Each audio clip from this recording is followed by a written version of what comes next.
Hi, this is Revathi. Welcome to అందమైన కథల పొదిరిల్లు. Video చూస్తున్న అందరికీ, అలాగే లైక్స్, కామెంట్స్తో ఎంకరేజ్ చేస్తున్న వారందరికీ నా హృదయపూర్వక ధన్యవాదాలు. ఇక కథలోకి వస్తే, చక్రవర్తి గారు ఆనంద్ గ్రూప్ ఆఫ్ ఇండస్ట్రీస్కి చైర్మన్గా రేణు పేరు అనౌన్స్ చేస్తారు కదా. ఆ తర్వాత నుంచి స్టోరీ కంటిన్యూషన్. ప్రేమ మనసులు ఎపిసోడ్ నెంబర్ 102. జగదీష్ స్థానంలో రేణు పేరు వినిపించి అశోక్, రేణుతో సహా అందరూ స్టన్ అయిపోతుంటారు.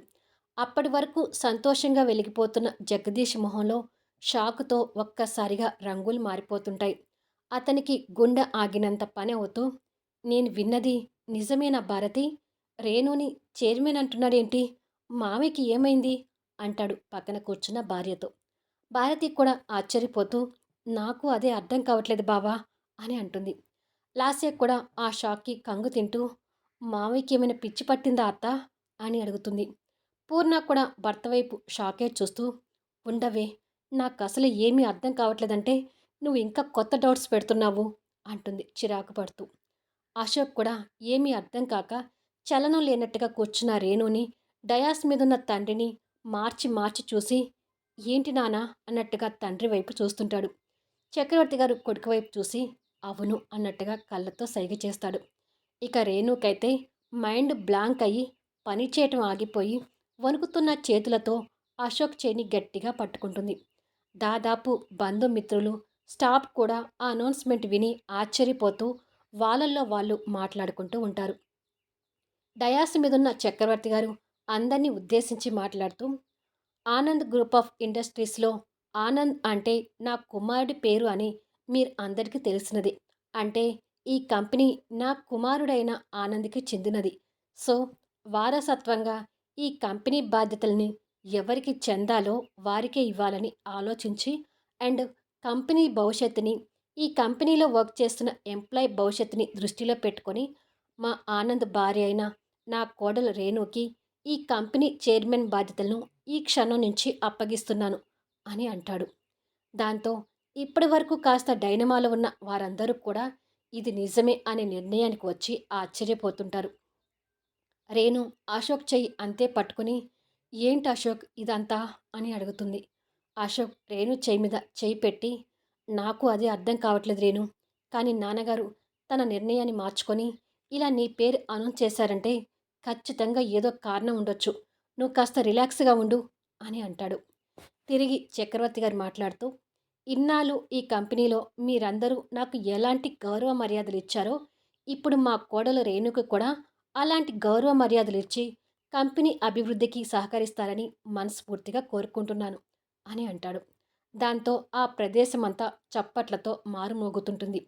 ఈ ఫ్యామిలీ మెంబర్స్ అందరూ వెనక్కి తిరిగి ఆ చప్పట్ల మోతను చూస్తుంటారు. రేణుకి ఆ వాతావరణం చూసే కొద్దీ గుండె కొట్టుకునే స్పీడ్ పెరుగుతుంటుంది. జగదీష్ లాస్యకి మాత్రం ఆ చప్పట్ల మూతకి గుండె పిండేస్తున్నట్టుగా ఉంటుంది. ఇలా కొద్ది నిమిషాల తర్వాత శ్రీమతి రేణు గారు, శ్రీమతి పూర్ణ గారు అండ్ ఆనంద్ గారు డయాస్ మీదకి రావాల్సిందిగా కోరుతున్నాము అని యాంకరింగ్ మాటలు వినపడతాయి. పూర్ణకి ఇష్టం లేక కూతురు అల్లుడి వైపు బాధగా చూస్తూ, అసలు నా మొగుడికి ఏమైనా నిజంగానే పిచ్చి పట్టిందా? ఇలా మైండ్ లేని పని ఎందుకు చేస్తున్నాడు? జగదీష్ని వదిలి రేణుని చైర్మన్ చేయడం ఏంటి అని మనసులో భర్తని తిట్టుకుంటుంది. రేణు భయపడుతూ, ఇక్కడ ఏం జరుగుతుందో నాకు అర్థం కావట్లేదు అశోక్, నేను చైర్మన్ బాధ్యతలు ఎలా తీసుకుంటాను అని అంటుంది. ఏదైనా ఉంటే ఇంటికి వెళ్ళాక మాట్లాడుకుందాం రేణు, ఇప్పుడైతే డయాస్ మీదకి వెళ్దాం పదా అంటాడు అశోక్. ఏంటి అశోక్ నువ్వు అలాగే మాట్లాడుతున్నావు? అక్కడికి వెళ్తే ఏం జరుగుతుందో తెలుసు కదా. నేను మరో 4 రోజుల్లో మలేషియా వెళ్తున్నాను. ఇప్పుడు ఎలా ఆ చైర్మన్ బాధ్యతను తీసుకుంటాను? నేను డయాస్ మీదకి రాను అని అంటుంది. అలా అనుకురేను, నువ్విప్పుడు ఆ చైర్మన్ బాధ్యతని స్వీకరించకపోతే ఇంతమందిలో నాన్నగారి పరువు పోతుంది. ప్లీజ్ అర్థం చేసుకో అంటాడు. రేణు ఆలోచిస్తూ కూర్చుంటుంది. ప్లీజ్ రేణు, నీకు కోపం ఉంది, నా మీద కానీ మా నాన్నగారి మీద కాదుగా. నాన్నని ఇబ్బంది పెట్టకూడదు అంటే ఇప్పుడు అందరి ముందు నువ్వు ఆ చైర్మన్ పదవిని స్వీకరించాలి.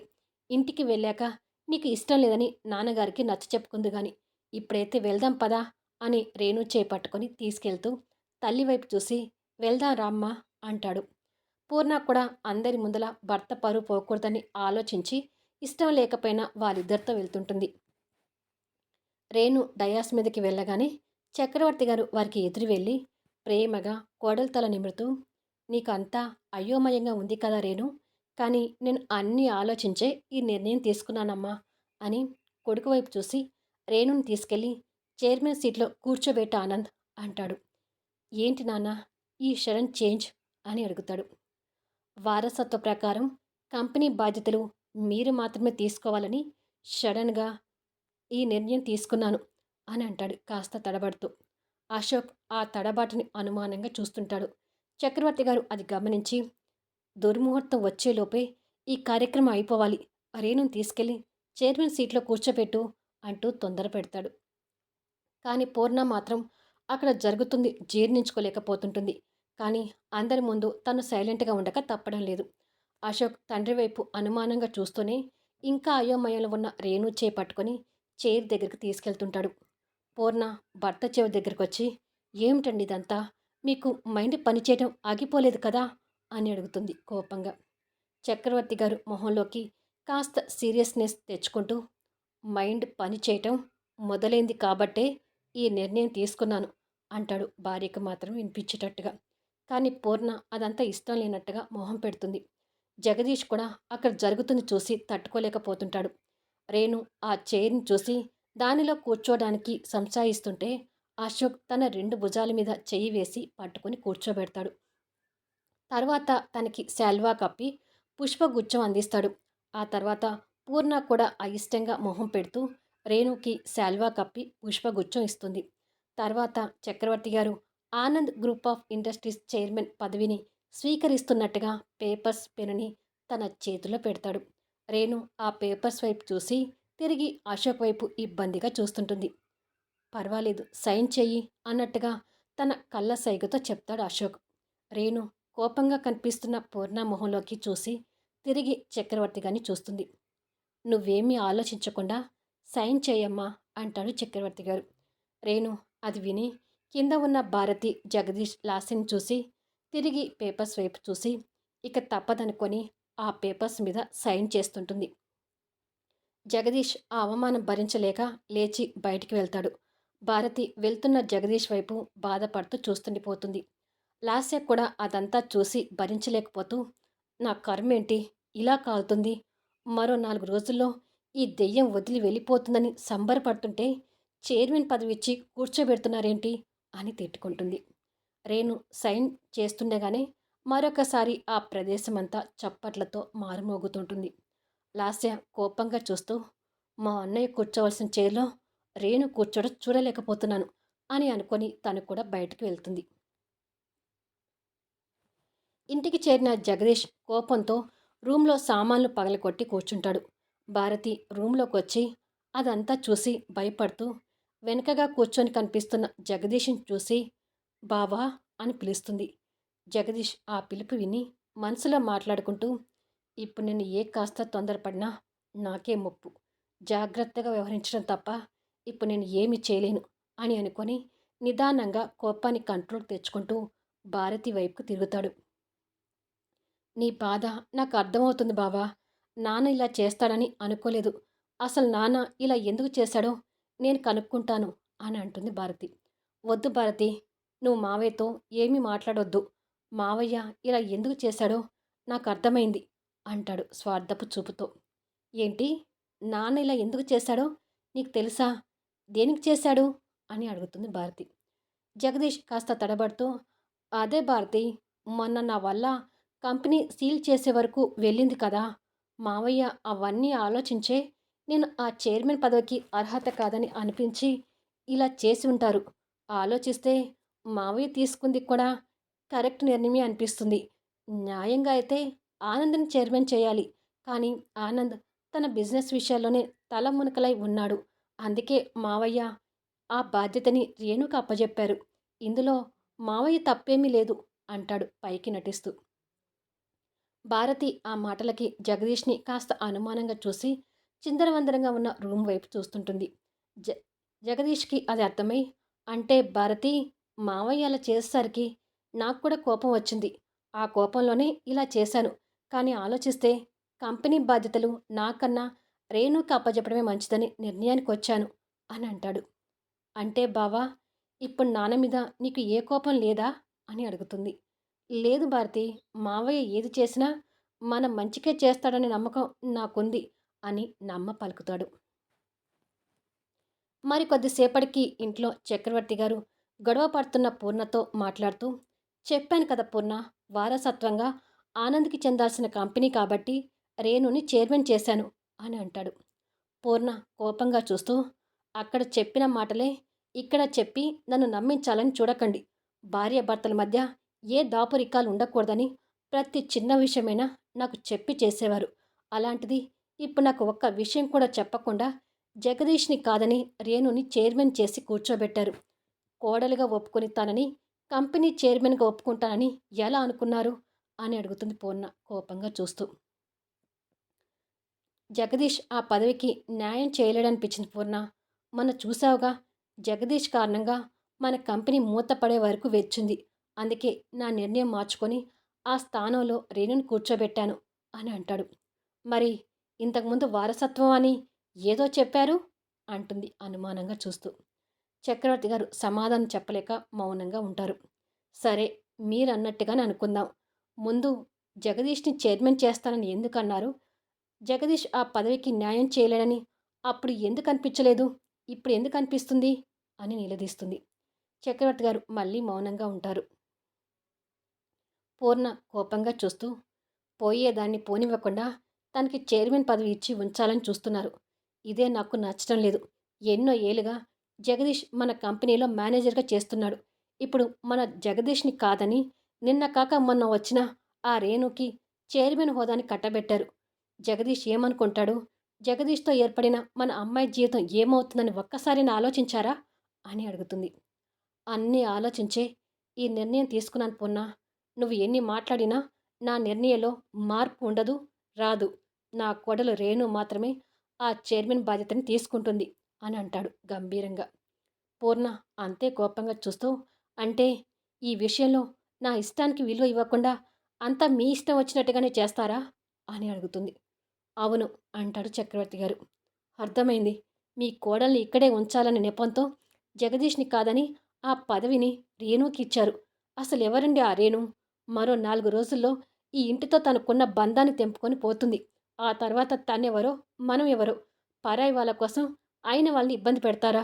మీరు తన్ని అభిమానిస్తున్నట్టుగా నేను తన్ని అభిమానించలేకపోతున్నాను. ఆ రేణు ఎప్పుడు నా కొడుకు జీవితం నుంచి వెళ్ళిపోతుందా అని ఎదురు చూస్తున్నాను. ఇక మీరు వినరని అర్థమైంది.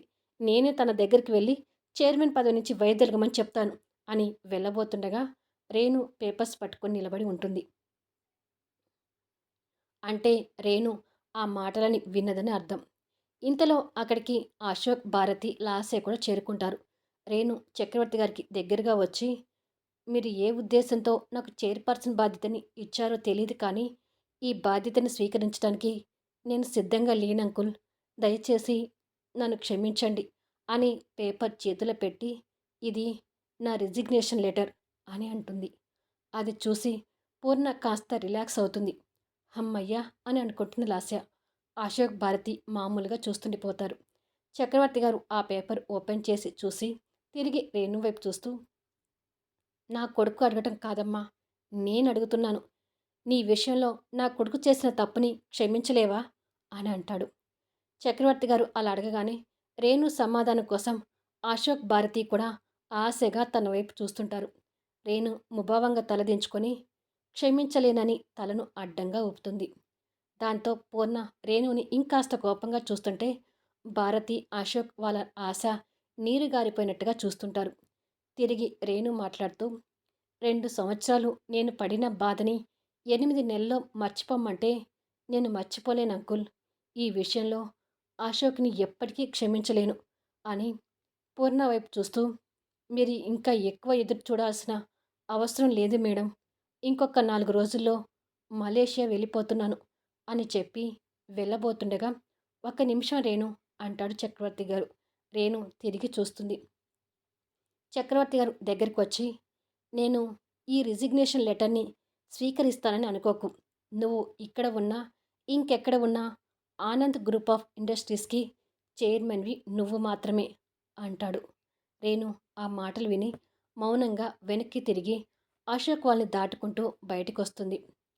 చక్రవర్తి గారు భారతి దగ్గరకొచ్చి ప్రేమగా కూతురు తల నిమురుతూ, మీ అమ్మకి నా మీద కోపం వచ్చినట్టుగా నీకు కూడా నా మీద కోపం వచ్చిందా అమ్మా అని అడుగుతాడు. అదేమీ లేదు నాన్న. మీరు ఏది చేసినా ఈ కుటుంబం మంచిగా చేస్తారనే నమ్మకం నాకుంది.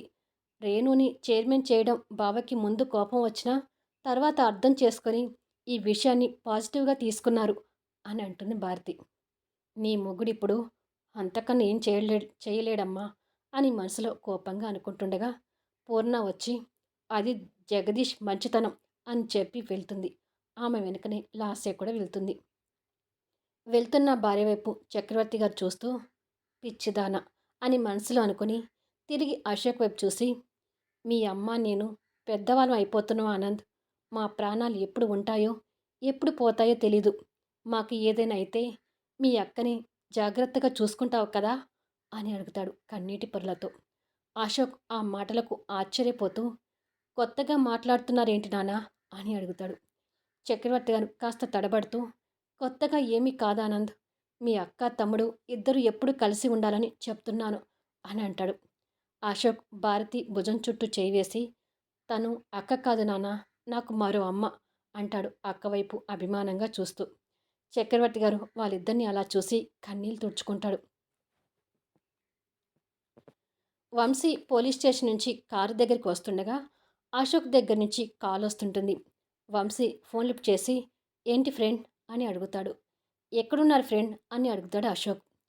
పోలీస్ స్టేషన్ నుంచి ఇప్పుడే బయటికి వస్తున్నాను ఫ్రెండ్ అంటాడు వంశీ. అశోక్ కాస్త క్యూరియాసిటీతో, ఆ దుర్మార్గుడి గురించి పోలీసులకు ఏమైనా తెలిసిందంటనా అని అడుగుతాడు. లేదు ఫ్రెండ్, వాడి వెనక ఇంకెవరో ఉండి వాడిని జాగ్రత్త పరుస్తున్నారని నా అనుమానం అని అంటాడు వంశీ. కావచ్చు ఫ్రెండ్, లేకపోతే వాడు దొరకపోవడమేంటి? అవును, దివ్యకు కూడా ఏదో నిజం దాస్తుందని అనుమానించారు కదా, తన దగ్గర నుంచి ఏమైనా విషయాలు రాబట్టారా అని అడుగుతాడు. లేదు ఫ్రెండ్, తన్ని ఎంత అడిగినా నగలు దోచుకోవడానికి వచ్చిన దొంగ అని మాత్రమే చెప్తుంది. అసలు ఆ విషయాన్ని తన దగ్గర తీసుకురావద్దని ఖరాఖండిగా చెప్తుంది. దాంతో ఆ విషయం గురించి తనతో మాట్లాడలేకపోతున్నాను.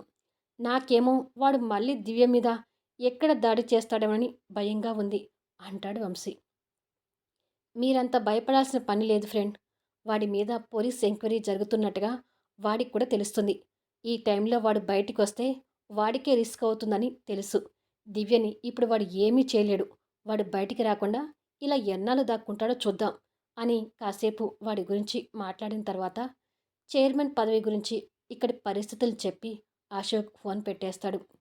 వంశీ కూడా ఫోన్ పెట్టేసి, చక్రవర్తి గారు, జగదీష్ని కాదని రేణుని చైర్మన్ చేయడం పెద్ద ఆశ్చర్యంగా ఉంది.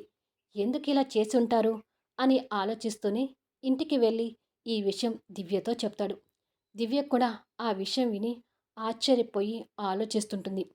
చక్రవర్తి గారు ఇలాంటి నిర్ణయం ఎందుకు తీసుకుని ఉంటారు దివ్య అని అడుగుతాడు. కానీ దివ్య ఆ మాటని వినిపించుకోకుండా అలాగే ఆలోచిస్తుంటుంది.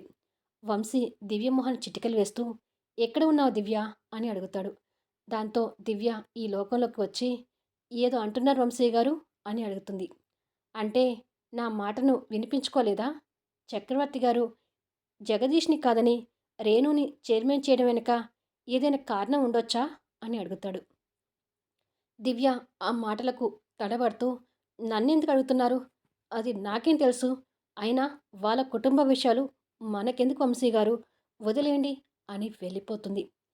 దివ్య తీరికి వంశీ అనుమానపడుతూ, మామూలుగా ఈ విషయం చెప్పగానే రేణుని ఇక్కడ ఉంచడం కోసమే చైర్మన్ చేశారేమో అంటావనుకున్నాను. కానీ ఆ మర్డర్ టాపిక్ వచ్చినప్పుడు వదిలేయండి వంశీ గారు అన్నట్టుగానే ఈ విషయానికి కూడా వదిలేయండి అనుకుంటూ వెళ్తున్నావు.